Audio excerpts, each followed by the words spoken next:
Hello, good morning.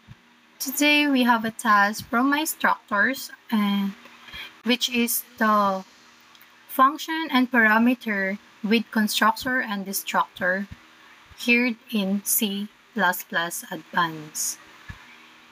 Here we have a scenarios which is a basketball games being simulated between two legendary players, Michael Jordan and LeBron James.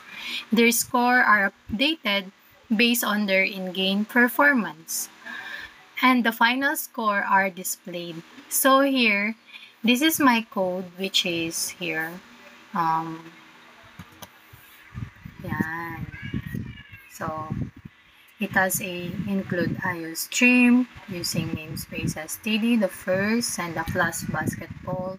And the first one it is the public, and the second one, yan. And this is the class cout. And let's try to run if the code are good.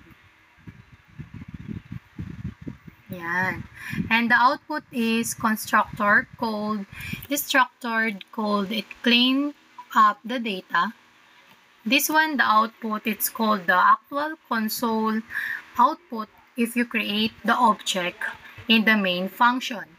And the second, if you delete the console, and if you want the actual console output, if you don't want to create the object in the main function, we delete the my class object only, this one, then delete, and then run again.